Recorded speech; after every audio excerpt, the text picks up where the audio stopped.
Hello all, welcome back to another new video of Learn with Bhavna. Now we are starting question 5 of BSOC 132. Question 5 is what is social movement और हमें इस दलित movement के बारे में बात करनी है विद इन इंडिया कि कैसे जो दलित मूवमेंट थी वो स्टार्ट हुई and how does it change with the timing और with suitable examples. So this is our question 5. अगर इससे पहले वाले आपने क्वेश्चन नहीं देखे और इसके बाद वाले भी क्वेश्चन अगर आप वन प्लेस पे चाहते हैं तो इस वीडियो के एंड में आपको एक फोल्डर का लिंक मिल जाएगा जहाँ पे आपको सारे क्वेश्चन 1 to 12 सारे all important question for IGNOU December 2024 exam आपको वन प्लेस में मिल जाएंगे. वो फोल्डर मैंने इसलिए बनाया है ताकि आप कोई भी क्वेश्चन मिस ना करो for the upcoming exam. Along with that अभी ऊपर आपको आई बटन में या वीडियो के स्टार्टिंग के पहले आपको ऊपर आई बटन में इंपॉर्टेंट टिप्स की वीडियो का लिंक मिल रहा होगा. तो प्लीज़ आप वो वाली वीडियो भी ज़रूर देखना. आपको पता चल जाएगा कि कैसे आपको अपने क्वेश्चंस को आंसर करना है in your exam to score better, right. क्या एग्जामिनर क्या क्या चीज़ों पे फोकस करके आपको एग्जाम मार्क्स देता है, आपको वो सारी टिप्स वो सारी चीज़ें आपको उस वीडियो में पता चल जाएंगी. नाउ स्टार्टिंग विद आंसर, आपका first paragraph will always be the introduction, right. तो इंट्रोडक्शन में मैंने मेंशन किया कि जब हम सोशल मूवमेंट की बात करते हैं तो सोशल मूवमेंट क्या होते हैं, कोई भी एक group of people collectively effort डाल रहा है कोई भी सोसाइटी के अंदर जो चेंजेस हैं वो लाने के लिए, राइट. कुछ भी गलत हो रहा है उसको हटाने के लिए और उसके अगेंस्ट में वो मूवमेंट होती है to bring good social changes, to bring good political cultural changes. ये शेयर्ड गोल्स होते हैं लोगों के, इसके अंदर आइडियोलॉजीज होती है शेयर्ड, शेयर्ड चीज़ों से वो गुजरे होते हैं, शेयर्ड उनके कोई भी उनके साथ कोई भी ऑपरेशन या फिर कोई भी ऐसी रॉन्ग डूइंग्स होती है जिसके अगेंस्ट वो मिलके मूवमेंट चलाते हैं. सोशोलॉजिकली जब हम सोशल मूवमेंट को देखते हैं तो हम देखते हैं कि इनका जो नेचर है सोसाइटी के अंदर वो काफ़ी ज़्यादा डिफरेंट रहा है. उनकी जो एबिलिटी है किसी भी इनइक्वालिटी या इनजस्टिस को एड्रेस करने के लिए वो डिफरेंट रही है हर सोशल मूवमेंट की. तो फर्स्ट हमारा आ जाएगा कैरेक्टरिस्टिक्स. तो कैरेक्टरिस्टिक्स क्या है, फर्स्ट आएगा कलेक्टिव एक्शन. जितने भी लोग होते हैं किसी भी सोशल मूवमेंट के अंदर तो ग्रुप जो पार्टिसिपेशन है वो एक कॉमन गोल के अराउंड होता है, वो सब एक ही चीज़ चाह रहे होते हैं. किसी भी एक मूवमेंट के अंदर जब लोग ऑर्गेनाइज होते हैं शेयर्ड आइडियोलॉजी होती है. पार्टिसिपेंट्स जितने भी होते हैं किसी भी सोशल मूवमेंट के अंदर उनकी उस इशू के अराउंड जो अंडरस्टैंडिंग है वो सेम होती है और वो सेम इशू को एड्रेस करना चाह रहे हैं, सेम इशू के बारे में बात करते हैं और सेम टाइप के चेंजेस लाने की वो मांग करते हैं. तो शेयर्ड आइडियोलॉजी उनकी होती है, कॉमन आइडियोलॉजी देखने को मिलती है. ऑर्गेनाइज्ड एफर्ट होते हैं सबके जहाँ पे फॉर्मली या फिर इनफॉर्मली लोग इकट्ठे होते हैं और वो एफर्ट्स करते हैं वो चेंज लाने के लिए जो वो चाह रहे हैं. चेंज ओरिएंटेड होते हैं, वो एम कर रहे होते हैं ताकि वो जो भी एग्जिस्टिंग सोशल स्ट्रक्चर चला आ रहा है उसके अंदर चेंज लाने के लिए जो उनका एफर्ट्स है वो होते हैं टू रिफॉर्म या फिर transform the existing social structure ताकि बेटर न्यू चेंजेस आए सोसाइटी के अंदर. अब परसिस्टेंस क्या देखने को मिल रही है, जितनी भी सोशल मूवमेंट्स है वो सस्टेन हुई है over the time. Over the time उनके अंदर चेंजेस आए हैं और वो ओवर द टाइम इवॉल्व हुई हैं और बेटर हुई हैं, राइट. तो परसिस्टेंस देखने को हमें मिलती है. जब हम दलित मूवमेंट की बात करते हैं इंडिया में तो हम देखते हैं दलित मूवमेंट स्टार्ट हुई थी जहाँ पे वो इक्वालिटी चाह रहे थे सोसाइटी के अंदर, सोशल जस्टिस की मांग कर रहे थे और डिग्निटी फॉर दलित जिनको पहले अनटचेबल्स कहा जा रहा था. वो कह रहे थे कि अनटचेबल्स, हम अछूत क्यों हैं, ऐसा क्या है हमारे अंदर, हम भी तो उसी मिट्टी के इंसान हैं जैसे बाकी सब हैं.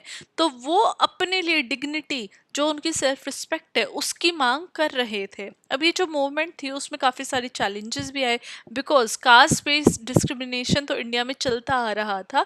तो उनके जो राइट्स थे वो सिक्योर करना बहुत ज़्यादा डिफ़िकल्ट थे. तो ये जो मूवमेंट थे उसमें काफ़ी सारे चैलेंजेस भी देखने को मिल रहे थे, दलित्स ने काफ़ी सारे चैलेंजेस फेस किए थे.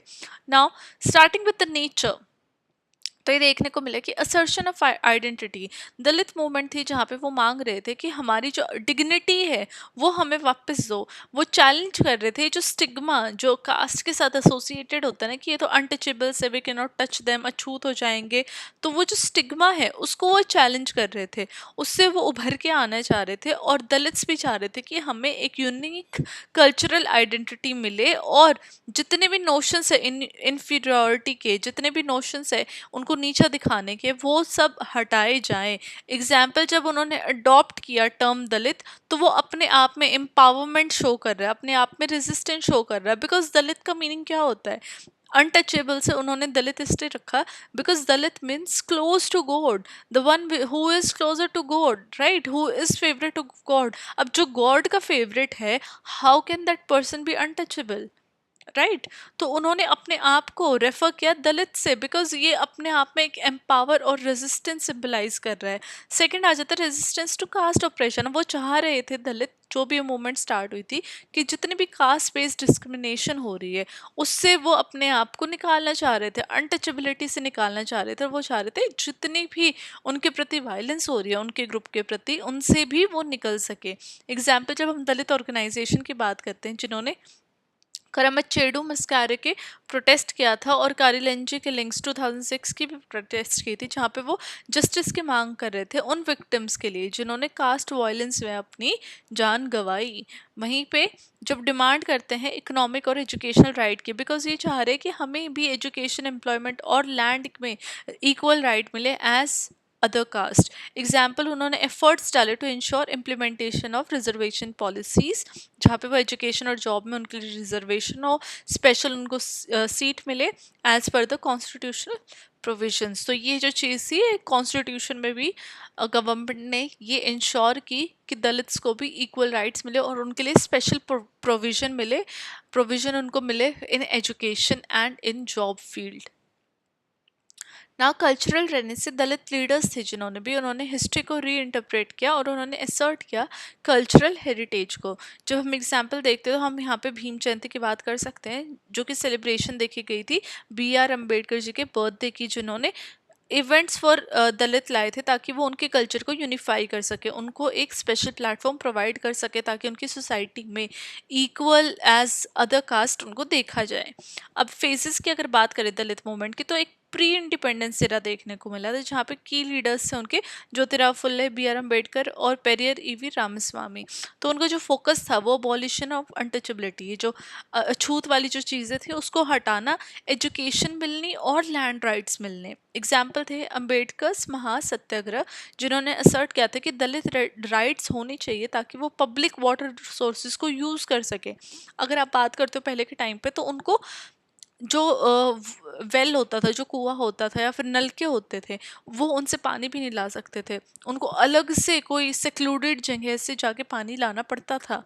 बिकॉज उनको लगता था कि अगर एक कुएं को छू देंगे या उसको नलके को छू देंगे तो वो पानी अछूत हो जाएगा, इम्प्योर हो जाएगा, तो बाकी लोग भी उसको कंज्यूम नहीं कर सकेंगे। तो अम्बेडकर जी ने महासत्याग्रह चलाया था जिसमें उन्होंने बोला था कि दलित्स को इक्वल राइट मिलने चाहिए ताकि वो भी पब्लिक वाटर सोर्सेज को यूज़ कर सके।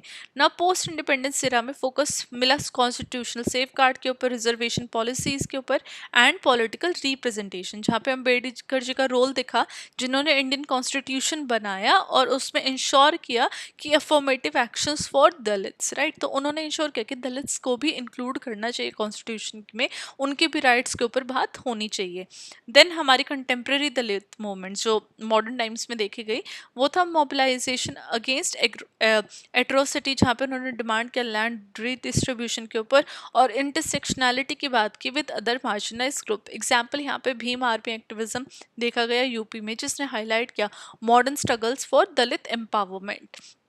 वहीं पे अगर रीजनल वेरिएशन की बात करें दलित मूवमेंट की, तो महाराष्ट्र में स्ट्रॉन्ग अम्बेडकर ट्रेडिशन देखा गया है, जहाँ पे वो फोकस कर रहे थे एजुकेशन के ऊपर, लीगल राइट के ऊपर, बुद्धिज्म के ऊपर, जो कि इमेंसिपेशन के एज अ मीन उनको देखा गया था कि इसके थ्रू जो दलित है उनकी एम्पावरमेंट सोसाइटी में होगी। अब एग्जाम्पल यहाँ पे conversion of Dalits to Buddhism देखा गया 1956 नागपुर कन्वर्जन मूवमेंट के टाइम पे, जो काफ़ी सारे दलित्स थे वो हिंदू से चेंज होके बुद्धिज्म में कन्वर्ट हो गए, बिकॉज बुद्धिज्म में everyone is equal, there is no social hierarchy, right? अब तमिलनाडु का एग्जाम्पल लेते हैं, तो वो एंटी ब्राह्मण और द्रविडियन मूवमेंट से इन्फ्लुएंस हुए थे, जहाँ पे पेरियर सेल्फ रिस्पेक्ट मूवमेंट देखी गई, जिसने कास्ट हायरार्की को रिजेक्ट किया और प्रमोट किया सोशल रिफॉर्म्स को। वहीं पे नॉर्थ इंडिया में भी काफ़ी सारे मूवमेंट्स देखी गई जो कि लैंड राइट और एट्रोसिटी से लिंक थी। Example Kanshiram formation of the Bahujan Samaj party, जिसने एम किया दलित पॉलिटिकल एम्पावरमेंट के ऊपर। तो अगर हम बात करते हैं रीजनल वेरिएशन की, तो डिफरेंट डिफरेंट रीजन में डिफरेंट डिफरेंट तरीके से दलित के मूवमेंट्स, दलित के राइट, दलित की मांग देखी जाने लग गई थी। वहीं पे जब हम सोशोलॉजिकल पर्सपेक्टिव देखते हैं दलित मूवमेंट का, तो फर्स्ट हमारा आ जाता है कॉन्फ्लिक्ट थ्योरी, जिन्होंने देखा कि जितनी भी दलित मूवमेंट थी वो बहुत ज़्यादा एग्जाम्पलीफाई कर रही थी स्ट्रगल बिटवीन डोमिनेंट और मार्जिनलाइज ग्रुप, जहाँ पे हाईलाइट हुई थी कि क्या इनइक्वालिटीज़ उनको देखने को मिल रही है कास्ट सिस्टम की वजह से।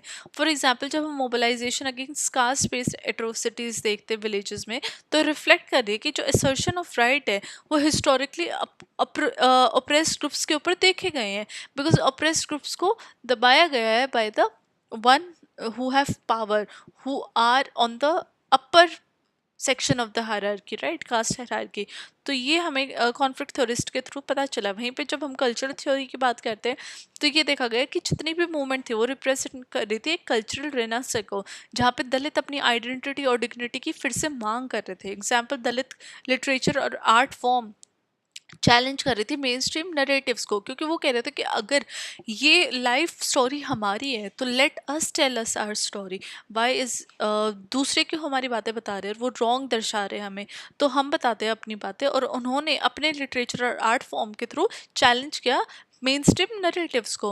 वहीं पे जो इंटरसेक्शनैलिटी है वो बात करते दलित मूवमेंट को जेंडर, क्लास और रीजन जैसे इशू एड्रेस कर रहे हैं, जहाँ पे दलित फेमिनिस्ट ग्रुप निकल के आए जिसने कि दिखाया कि कैसे दलित मूवमेंट डबल ऑपरेशन फेस कर रही है। एक तो वुमेन होने का ऑपरेशन, ऊपर से बीइंग इन दलित कास्ट, वो अपने आप में डबल ऑपरेशन बन जाता है, राइट। अब लास्ट में जो आपका पैराग्राफ रहेगा किसी भी आंसर के बाद, वो रहेगा कंक्लूजन का। कंक्लूजन में मैंने यहाँ पे मेंशन किया कि जब हम दलित मूवमेंट इन इंडिया की बात करते हैं, तो हम देखते हैं एक ऐसा स्ट्रगल जो इक्वालिटी, डिग्निटी और जस्टिस की मांग कर रहा है, राइट।